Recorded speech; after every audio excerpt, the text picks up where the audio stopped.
America এবং চীনের মধ্যে শুল্ক যুদ্ধ এখন চরমে পৌঁছেছে। তাদের কেউই হাল ছাড়ছে বলে মনে হচ্ছে না। আমেরিকা যখন ক্রমাগত চীনা আমদানির ওপর শুল্ক আরোপ করছে, তখন চীনও প্রতিশোধ নিচ্ছে এবং আমেরিকাকে কড়া চ্যালেঞ্জ জানাচ্ছে। প্রেসিডেন্ট ট্রাম্পের প্রশাসন সম্প্রতি চীনা পণ্যের আমদানির উপরে নতুন করে শুল্ক চাপিয়েছে। আর ট্রাম্পের এই রকম লাগাতার শুল্ক চাপানোর বিষয় নিয়ে একেবারে অতিষ্ঠ হয়ে উঠেছে চীন। আর এই পরিস্থিতিতে এশিয়ান ইউনিটের পর ডাক দিয়েছেন শি জিনপিং। তিনি বলছেন যে এশিয়ান প্রতিবেশীদের পাশে তারা দাঁড়াতে প্রস্তুত। আর তা নিয়ে প্রশ্ন দানা বেঁধেছে, তাহলে কি চীন তলে তলে ভারতকে তাদের পাশে পেতে চাইছে? তা না হলে হঠাৎ করে এমন কি হলো যে কি কারণে এশিয়ান ইউনিটের প্রসঙ্গ তুলেন শি জিনপিং? চীন এবং পাকিস্তানের মধ্যে সম্পর্ক অত্যন্ত ভালো। সম্প্রতি বাংলাদেশও তারা তাদের কাছে টানছে। ভারত সহ বিশ্বের বেশিরভাগ দেশের ক্ষেত্রে আগামী ৩ মাসের জন্য শুল্ক নীতি স্থগিত রাখার কথা জানালেন ইউএস প্রেসিডেন্ট ডোনাল্ড ট্রাম্প। ব্যতিক্রম হচ্ছে চীন, কারণ বেজিংকে স্বস্তি না দিয়ে উল্টে চীনা পণ্যের উপরে চড়া হারে শুল্ক ধার্য কার্যকর করার কথা জানিয়ে দিয়েছেন ট্রাম্প। তবে চীনও যে ছেড়ে কথা বলবে না, এটা ট্রাম্পের অবশ্যই জানা উচিত ছিল। চীনও প্রতিশোধ নিতে একেবারে কোমর বেঁধে ময়দানে নেমে পড়েছে। আমেরিকাকে কড়া চ্যালেঞ্জ জানিয়ে চীন ঘোষণা করেছে আমেরিকা থেকে আমদানি করা পণ্যের ওপর শুল্ক ৮৪% থেকে বাড়িয়ে ১২৫% করা হয়েছে। কিন্তু তারপরও আমেরিকা এবং চীনার শুল্ক যুদ্ধ থামার যেন নামই নিচ্ছে না। তার মধ্যে ফের একবার চীনা পণ্যে ২৪৫% পর্যন্ত শুল্ক আরোপের কথা ঘোষণা করল আমেরিকা। মঙ্গলবার হোয়াইট হাউসের একটি রিপোর্ট প্রকাশ করা হয়। সেখানে বলা হয়, চীনা পণ্যের শুল্ক বৃদ্ধির এই সিদ্ধান্তের কথা জানানো হয়েছে। ট্রাম্প প্রশাসনের বক্তব্য, বেজিংয়ের সাম্প্রতিক রপ্তানি বিধিনিষেধ এবং প্রতিশোধমূলক শুল্কের প্রতিক্রিয়া হিসেবে এই পদক্ষেপ করা হয়েছে। দক্ষিণ পূর্ব এশীয় দেশগুলিতে সফররত চীনের প্রেসিডেন্ট শি জিনপিং তার ভাষায় শুল্কের অপব্যবহার রোধে এশীয় প্রতিবেশীদের পাশে দাঁড়াতে প্রস্তুত থাকার কথা জানিয়েছেন।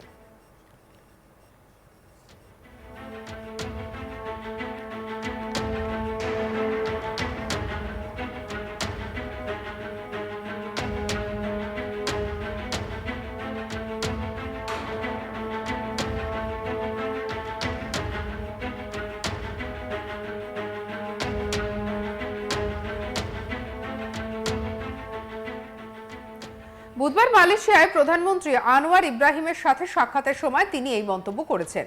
তিনি কার্যত আমেরিকান প্রেসিডেন্ট ডোনাল্ড ট্রাম্পের শুল্ক নীতির মুখে দক্ষিণ পূর্ব এশীয় দেশসমূহের সংগঠন বা আসিয়ানের সদস্যের মধ্যে সংহতির আহ্বান জানিয়েছেন। শুল্কের অপব্যবহার বন্ধ করতে এবং এশিয়ায় স্থিতিশীলতার মাধ্যমে বৈশ্বিক অনিশ্চয়তা মোকাবিলায় দক্ষিণ পূর্ব এশীয় দেশগুলিতে পাশে দাঁড়ানোর দৃঢ় সংকল্প ব্যক্ত করেছেন। রেসিপ্রোকাল ট্যারিফ ঘোষণার পর থেকে যেন চীন এবং আমেরিকার মধ্যে অলিখিত যুদ্ধ ঘোষণা হয়ে গিয়েছে। জানা গিয়েছে, ট্রাম্প প্রশাসন নতুন করে চীনের ওপর ৫০% শুল্ক চাপিয়েছেন। আর যার ফলেই চীনা পণ্যের উপরে মোট আমেরিকা ১০৪% শুল্ক চাপিয়েছে। ভাবতে পারছেন ঠিক কতটা পরিমাণ? আমেরিকায় যে সমস্ত চীনা পণ্য ঢুকবে, সেই সমস্ত পণ্যের উপরে ১০৪% শুল্ক চাপা হবে। কিন্তু এর আগে তো একবার ২০% এবং পরবর্তীকালে ৩৪% শুল্ক চীনের ওপর চাপিয়েছিল ট্রাম্প। তাহলে আবার ৫০% শুল্ক চাপানো হলো কেন? জানা গিয়েছে, আমেরিকা রেসিপ্রোকাল ট্যারিফ হিসেবে ৩৪% শুল্ক চীনের ওপর চাপায়। তারই পাল্টা হিসেবে চীনও আমেরিকান পণ্যের ওপরে ৩৪% বাড়তি শুল্ক আরোপ করে। চীনের এই আগ্রাসন মোটেই ভালো চোখে দেখেননি ট্রাম্প। তিনি তাই চীনের পণ্যের ওপর আরো ৫০% শুল্ক চাপিয়েছেন।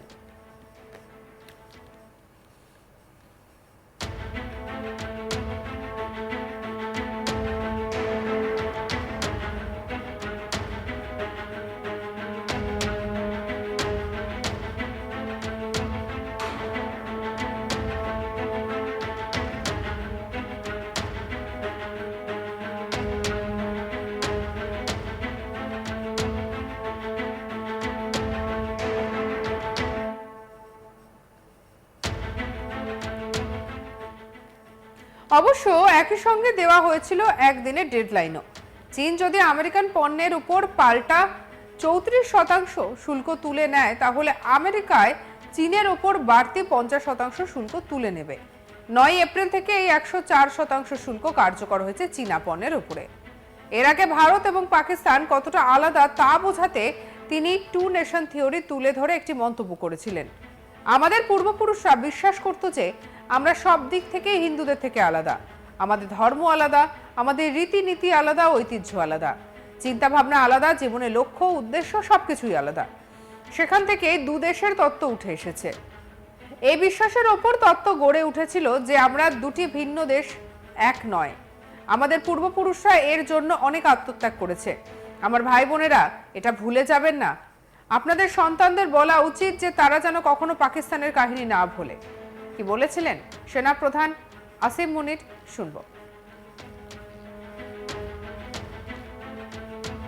Our stance on Kashmir is absolutely clear.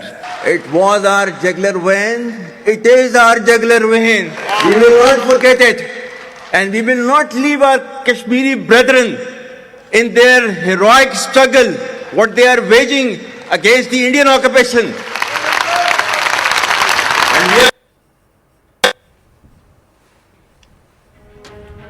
America এবং চীনের মধ্যে এখন শুল্ক যুদ্ধ চরমে, তাই কেউই আর হাল ছাড়বে বলে মনে হচ্ছে না। আমেরিকা যখন ক্রমাগত চীনা আমদানির উপর শুল্ক আরোপ করছে, তখন চীনও প্রতিশোধ নিচ্ছে এবং আমেরিকাকে কড়া চ্যালেঞ্জ জানাচ্ছে। প্রেসিডেন্ট ট্রাম্পের প্রশাসন সম্প্রতি চীনা পণ্যের উপরে নতুন করে শুল্ক চাপিয়েছে।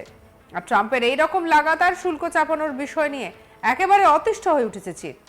আর এই পরিস্থিতিতে এশিয়ান ইউনিটের পর ডাক দিয়েছেন শি জিনপিং। তিনি বলছেন যে এশিয়ান প্রতিবেশীদের পাশে দাঁড়াতে তারা প্রস্তুত, আর তা নিয়েই দানা বেঁধেছে প্রশ্ন। তাহলে কি চীন তলে তলে ভারতকে তাদের পাশে পেতে চাইছে? তা না হলে হঠাৎ করে এমন কি হলো যে কারণে এশিয়ান ইউনিটের প্রসঙ্গ তুললেন শি জিনপিং?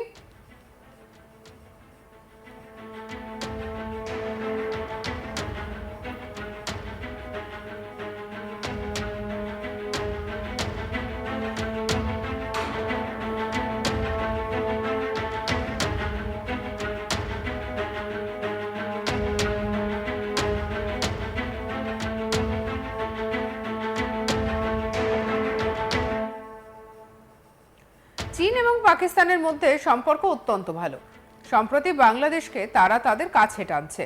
ভারত সহ বিশ্বের বেশিরভাগ দেশের ক্ষেত্রে আগামী 3 মাসের জন্য শুল্ক নীতি স্থগিত রাখার কথা জানিয়েছেন ইউএস প্রেসিডেন্ট ডোনাল্ড ট্রাম্প। ব্যতিক্রম চীন, কারণ বেজিংকে স্বস্তি না দিয়ে উল্টে চীনা পণ্যের উপরে চড়া হারে শুল্ক ধার্য করার কথা জানিয়ে দিয়েছেন ট্রাম্প।